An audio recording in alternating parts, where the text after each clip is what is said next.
Coming up on Mountain News this morning, Governor Beshear made big announcements here in the Bluegrass. We'll tell you all about the $500,000 grant awarded to the city of Pikeville and how it will be used.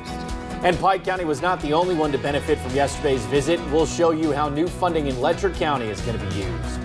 And a surprising development in a Knox County murder case. That's where a man pleaded guilty after maintaining his innocence for more than a year. Dedicated to Eastern and Southern Kentucky, this is WYMT Mountain News This Morning.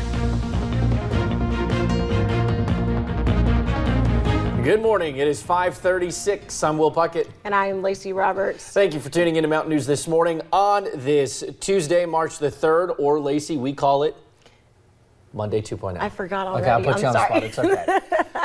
Lacey, what was your drive into work this morning like? It was heavy rains, it was lightning, it was really loud, and it's just gone on from there. Yes, it has. Standing water is going to be something to be concerned about this morning. Brandon, we've backed off on that lightning, but we're not completely out of the woods just right now, right? Right, exactly. We're still seeing some heavy rainfall across parts of the area. Thankfully, the severe weather was to our south.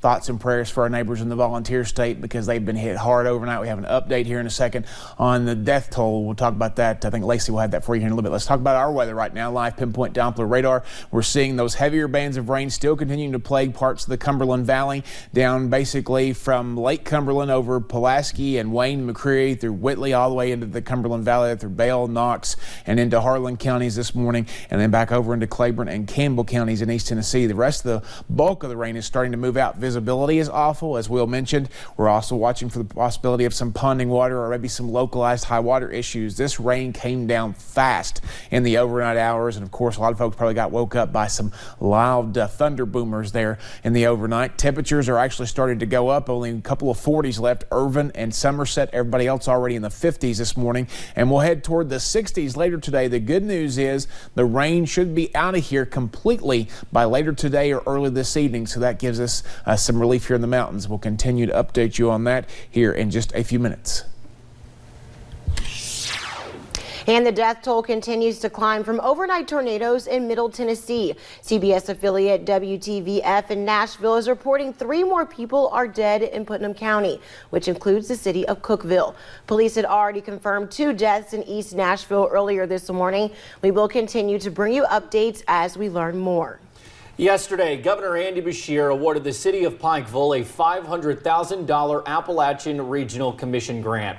The money will go towards a project called HEART, which stands for Healthcare Employment Around Resource Training. This project will create a direct line connecting high school students looking to pursue a career in the medical field to training for the job they want. So what this announcement today does, it creates jobs, but it also fills a gap, allowing us to recruit young students out of high school. We have about, again, 900 nurses. We have an annual need of about 150 nurses a year. Pikeville Medical Center is leasing the Summit building out for $1 each year while providing the equipment along with personnel and training to do in the hospital. Governor Andy Beshear stopped in Letcher County yesterday as he announced new funding for this county. $42,000 will go to help repair damaged roadways, while more funding will go to upgrade Fish Pond Lake Park. The county now has $400,000 to spend on renovations. So that'll help us build a new visitor center. It will help us put in new playgrounds with pour and play surface, so it's more accessible to special needs handicapped children. So that's a great amenity there. Several other upgrades, such as new grilling stations and a bathhouse, will also be added. Funding was also announced for projects in Whitesburg. You can read about those on our website, WYMT.com.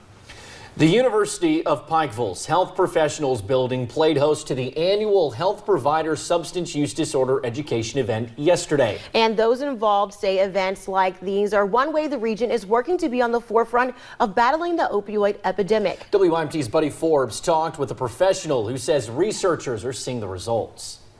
And you'll notice this very strong association. Substance use disorder is an all-hands-on-deck situation. Our whole mission is to help those in our area, in Eastern Kentucky, those who need, who've been impacted adversely. That is why Shaping Our Appalachian Region, Operation Unite, and the University of Pikeville hosted the 3rd annual Health Provider Education event, inviting medical students and healthcare professionals to learn about ongoing rural health research. And unexpectedly, we found really steep declines in overdose mortality in eastern Kentucky. Michael Meat with NORC says the decline in overdose deaths may be related to a shift from opioids to meth, but he says the community efforts across Central Appalachia are an undeniable factor. In rural communities, people also come together to solve those problems. There's a lot of social connectedness. There's a lot of faith and innovation that happens when people try to solve problems on their own. From recovery care organizations to state funding, he says bottling those efforts and sharing those success stories could help tackle the crisis on a grander scale, which organizers say is what the health provider education events are all about. Bringing a change, we're creating hope. And so it's very important for us to be, to share these resources and to be involved in our communities. Educating people while sharing the stories of change and progress. In Pike County, Buddy Forbes, WYMT Mountain News. Attendees were also given a Narcan training module after the event. Organizers say it is all about keeping providers prepared. And Kentucky added another location to issue real ID licenses. State officials said Monday that the new Madisonville office will handle widespread licensing requests. Starting October 1st, the new driver's licenses that comply with the federal travel law will be needed to board domestic flights or enter U.S. military bases. People without a real ID after that date will have to show another form of identification, such as a passport. The state previously opened real ID licensing offices in Frankfort, Bowling Green, Paducah, and Somerset. A man in Knox County is a step closer to spending decades behind bars. Philip Lee Lewis pleaded guilty to murder and robbery charges yesterday. Last year, he opened fire on Gary Wayne Medlin inside the A&B Quick Stop. Police used fingerprints left on a drink and door to identify him. Medlin's family told WYMT's Hannah Reynolds it is a day they never thought would come. The last year, Gary Wayne Medlin's family have spent in agony trying to keep his memory alive.